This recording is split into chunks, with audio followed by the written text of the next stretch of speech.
So I am standing here at the annual meeting of the North American Menopause Society. I'm speaking with My name is Mary Jane Minkin, and I'm an OBGYN from New Haven, Connecticut. Dr. Minkin has been on the Yale faculty for many years, and one of the things she does is helps women who have had breast cancer after they have been diagnosed and treated. So I thought maybe you could comment about some of the things that you're doing that would help women in this challenging time. Well, unfortunately, there are way too many women who are being diagnosed with breast cancer. The great news is that most of them are doing very, very well. And we have many, many breast cancer survivors out there. Unfortunately, that the diagnosis of breast cancer often leaves women with a lot of questions about menopausal issues. Because, for example, many women who have been diagnosed with breast cancer may receive chemotherapy or things like that, which basically makes them menopausal, Right. and that turns them into women who are dealing with menopausal issues. Also, if women have been on hormonal therapy, many of them are asked to stop taking their hormonal therapy, and they have to deal with issues that they had dealt with before.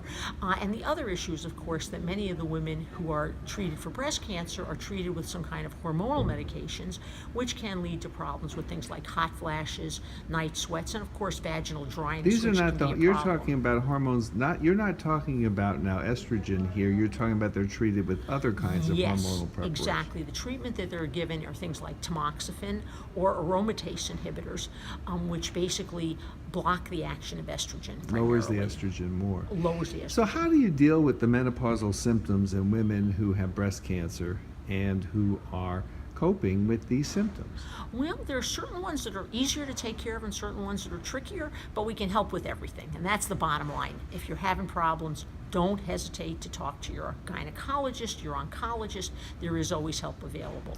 So there are things like hot flashes, there are things like intimacy issues. How about those two, which are very common? Those are the primary issues, and certainly for things like hot flashes. Indeed, most oncologists do not want their patients taking what we call systemic estrogen therapy, things like estrogen pills or patches.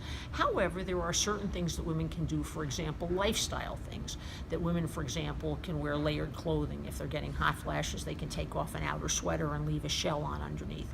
We also encourage women to stay in rooms that are cooler, to keep their bedrooms cool at night, to help deal with hot flashes better and night sweats. But there are also certain things that can be done as far as interventions. For example, I'm a big fan of an over-the-counter remedy called Remifemin, which is a German brand of black cohosh, which is used widely in German breast cancer centers for women dealing with hot flashes. And there's very good data on it in the German literature and translated into English, showing effectiveness for hot flashes. However, there are also medications for women for whom over-the-counter remedies aren't effective, and some of those medications include things like SSRI antidepressants, and SNRI antidepressants can be helpful with hot flashes.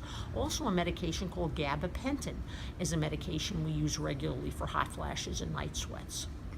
So, and now there is a form of SSRI that's specifically for hot flashes. Indeed there is, and indeed this is the only non-estrogen remedy, prescription remedy approved by the FDA for treatment of hot flashes. That drug is known as Brisdel, and it's basically paroxetine 7.5 milligrams, and it's quite effective for women with hot flashes. It's also good for sleep, which is good to know. And the other nice thing about it is that because it is such a low dose of paroxetine, one of our colleagues, Dr. Kaunitz, has studied it and has shown that it does not lead to an increase in weight or an increase in problems with sexuality and libido.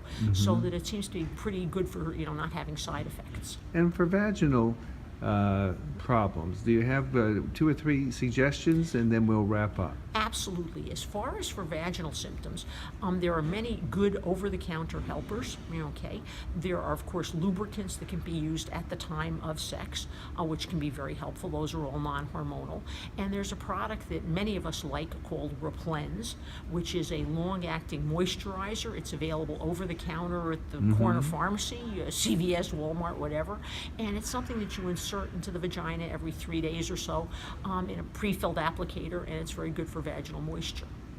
And if those don't work, again, there are also many remedies that can be used. And indeed, the American College of OBGYNs actually issued a position statement on this topic a little over a year ago. And they said that for women who are having problems with sexuality and intimacy, vaginal dryness, that if over-the-counter remedies don't work, that it is quite reasonable for almost all women to use vaginal estrogens, because so little are absorbed into the bloodstream that it's quite a reasonable thing for women who are breast cancer survivors to use. So again, if the over-the-counter like Replens and lubricants aren't working, don't hesitate to talk to your gynecologist or oncologist about the possibility of using other therapies in the vagina. Last thing is there's a new medicine that's out also that's a vaginal treatment.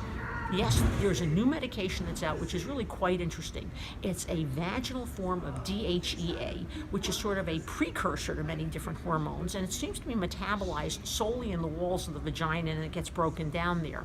And its trade name is a drug called Intra-Rosa, and it's a little vaginal suppository, and it's quite effective. And again, no warnings on it about hormonal issues or things like that, because again, it is not an estrogen project. It is vaginal DHEA. Well, thank you very much. Dr. Seibel, always a pleasure.